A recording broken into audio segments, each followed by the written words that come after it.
Hey guys, it's Rachel from The Little Green Lamb, and today I have a book review on Winter Storms by Elin Hilderbrand, the third book in the Winter Street trilogy. This will be a spoiler-free review on this book, but there will be spoilers potentially from the first two books. I have reviews of the first two books, and I'll try my best to remember to link them in the down bar in case you haven't heard this trilogy and were unaware that there was two other books. The first book's called Winter Street, and the second book's called Winter Storms. So basically, if you're new to my book reviews or just need a refresher, I read my books in 5 different categories: plot, characters, cover, suspense, and overall in terms of reading. Very soon, 5 out of 5, not so soon, 1 out of 5.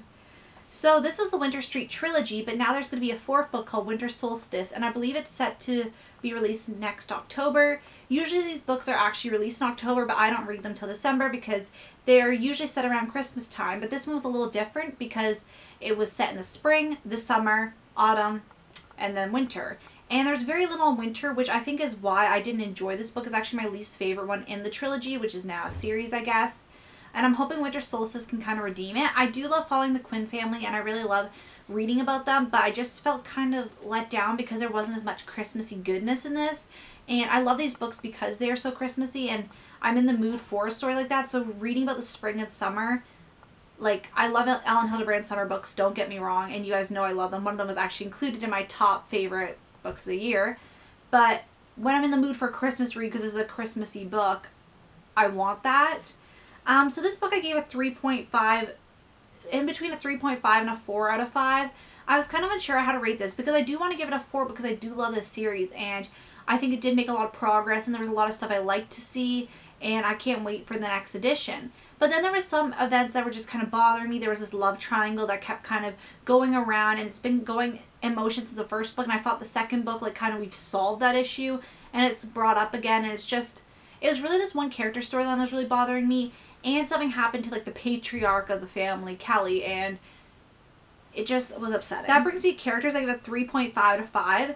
So the characters in this book were kind of lacking. Usually I love the characters, but I felt like we got so much characterization in the first two books that this one was very light on, like, character matters.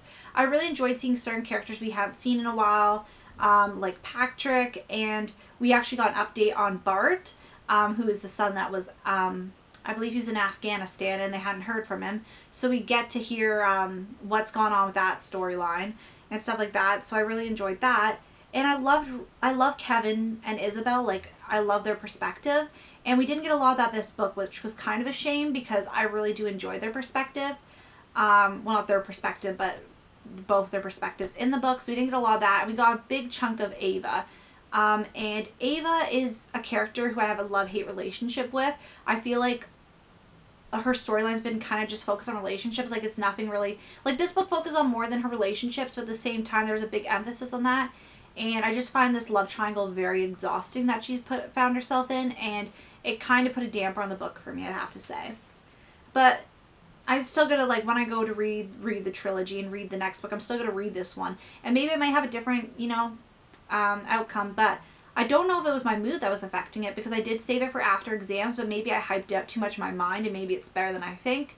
But I'm pretty sure I was, like, in a good state of mind reading it, so I'll have to see next year how I feel about it. So cover, I give a 5 out of 5. I really love these new cover designs. The first book, if you can recall, had more of a, like, a cartoony kind of vibe. The second book had more realism vibe, and then this one, they've done cover changes again. But I actually give this one a 5 out of 5 because I feel like this is, like, out of all the cover iterations they've had, I feel like these are the ones that look the best. And I just don't like how the spines are a different color because all the spines have been red and this one's blue.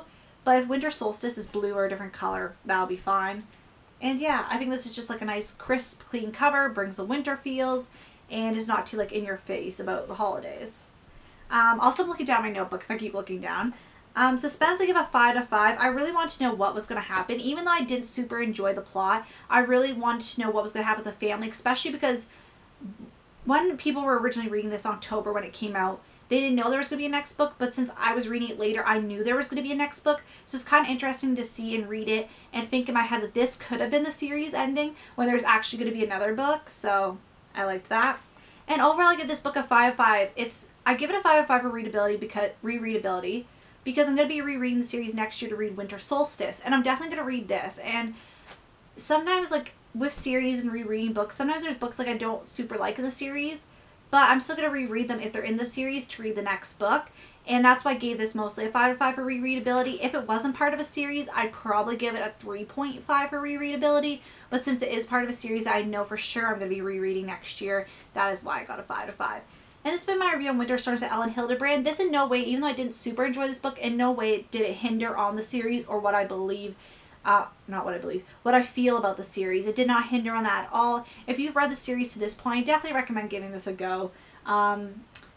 Yeah, it's really small, not too much of a commitment, and yeah, that's basically it. I want to thank you guys so much for watching, and I'll see you guys later. Bye.